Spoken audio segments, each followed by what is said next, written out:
Olá, amigos, Jesus no Lar, capítulo 23, os mensageiros distraídos. Os ouvintes do culto da Boa Nova discorriam sobre as polêmicas que se tratavam incessantemente em torno da fé, nos círculos do farisaísmo de várias escolas, quando Cristo, dentro da profunda simplicidade que lhe era característica, narrou tolerante. Um grande senhor recebeu alarmantes notícias de vasto agrupamento de servos em zona distante da sede do seu governo, que se viam fustigados por febre maligna, e desejoso de socorrer os tutelados que sofriam na região remota de seus domínios, enviou-lhes mensageiros de confiança, conduzindo remédios adequados à situação e providências alusivas ao reajustamento geral. Os emissários saíram do palácio com grandes promessas de trabalho, segurança e eficiência na missão. Todavia, assim que se viram fora das portas do Senhor, começaram a rixar pelas escolhas dos caminhos. Uns reclamavam um atalho, outros a planície sem espinheiros e outros ainda pediam a passagem através dos montes. Longos dias se perderam na disputa até que o grupo se desuniu, cada falange atendendo aos próprios caprichos com absoluto esquecimento do objetivo fundamental. As dificuldades, porém, não foram solucionadas com decisão. Criados os roteiros diferentes, como que se dilataram os conflitos. Reduzidos agora numericamente, as expedições sofreram com mais rigor os golpes esterilizantes das opiniões pessoais. Os viajantes não cuidavam senão de inventar novos motivos para o atrito inútil. Entre os que marchavam pelo trilho mais curto, pela vargem e pela serra, lavraram discussões improdutivas, contundentes e intermináveis. Dias e noites preciosos eram despendidos em comentários ruidosos quanto à febre, quanto à condição dos enfermos ou quanto às paisagens em torno. Horas difíceis de amargura e desarmonia, de momento a momento interrompiam a viagem, sendo a muito custo evitadas as cenas de pugilato e homicídio. Surgiram as contendas a propósito de mínimas questões, com pleno desperdício da oportunidade, e em razão disso, tanto se atrasaram os viajores do atalho quanto os da planície e do monte, de vez que se encontraram no vale da peste a um só tempo, com enorme e irremediável desapontamento para todos, porquanto, à míngua do prometido recurso, não sobrara nenhum doente vivo na carne. A morte devorara-os um a um, enquanto os mensageiros discutidores matavam o tempo através da viagem. O mestre fixou nos aprendizes o olhar muito lúcido e aduziu. Neste símbolo temos o mundo atacado pela peste da maldade e da descrença, e vemos o retrato dos portadores da medicação celeste, que são os religiosos de todos os matizes que falam na terra em nome do Pai. Os homens, iluminados pela sabedoria da fé, entretanto, apesar de haverem recebido valiosos recursos do céu para os que sofrem e choram, em consequência da ignorância e da aflição dominantes no mundo, olvidam as obrigações que lhes assinalam a vida e, sobrepondo os próprios caprichos aos propósitos do Supremo Senhor, se desmandam em desvarios verbais de toda a espécie. Enquanto alimentam o distúrbio, levianos e distraídos, os necessitados de luz e socorro desfalecem à falta de assistência e dedicação. E afagando uma das crianças presentes, qual se concentrasse todas as esperanças no sublime futuro, finalizou sorridente e calmo. A discussão, por mais proveitosa, nunca deve distrair-nos do serviço que o Senhor nos deu a fazer. Bom, a lição do dia de hoje fala bem especificamente, não é?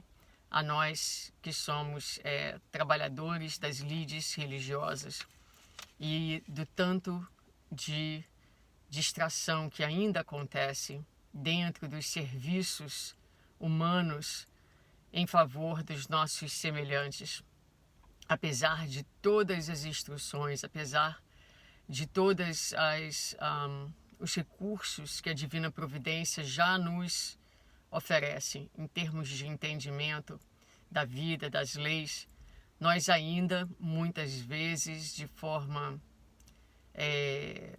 bastante imprudente, de forma bastante inconsciente e imatura, nos perdemos por razão das nossas fragilidades em discussões, em contendas, e perdemos de vista o propósito fundamental de estarmos nessa escolha, de estarmos nesse caminho que é o serviço.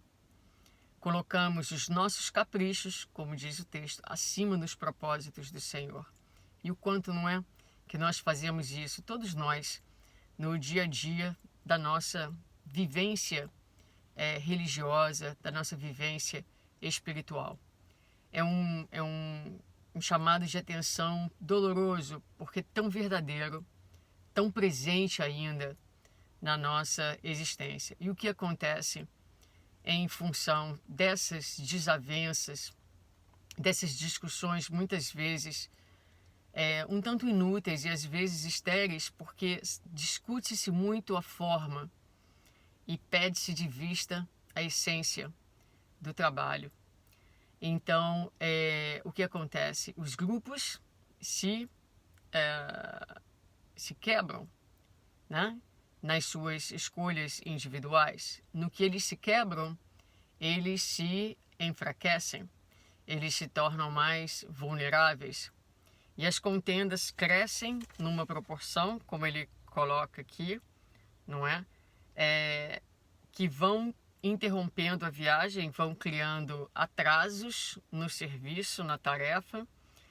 E é interessante como é colocado no texto, sendo a muito custo evitadas as cenas de pugilato e homicídio. Hoje em dia, nós não matamos mais ninguém em nome das nossas crenças religiosas ou daquilo que nós pensamos ser o mais correto, mas muitas vezes matamos com a palavra, matamos o espírito de serviço do próximo, matamos o entusiasmo de alguém, matamos a paixão, não é? Aquele movimento animado, de ânimo, de vontade do outro. Então, de muitas formas, nós matamos o trabalho, matamos o espírito do serviço, o espírito do grupo. Então, fica para nós mais uma advertência trazida pelo Senhor da importância de a nossa fragilidade, não é? Vai levar um tempo para que a gente consiga dar conta dela. Esse é o propósito da própria existência. Nós nos reconectarmos com Deus integralmente, manifestarmos o divino e curarmos as nossas feridas interiores.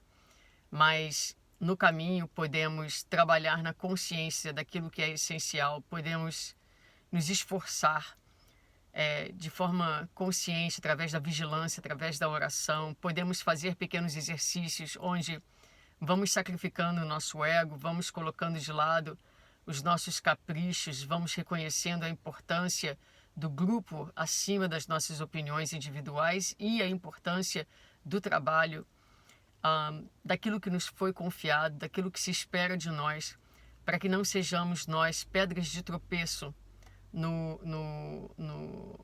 na trajetória, não sejamos nós aqueles que atrasam, que comprometem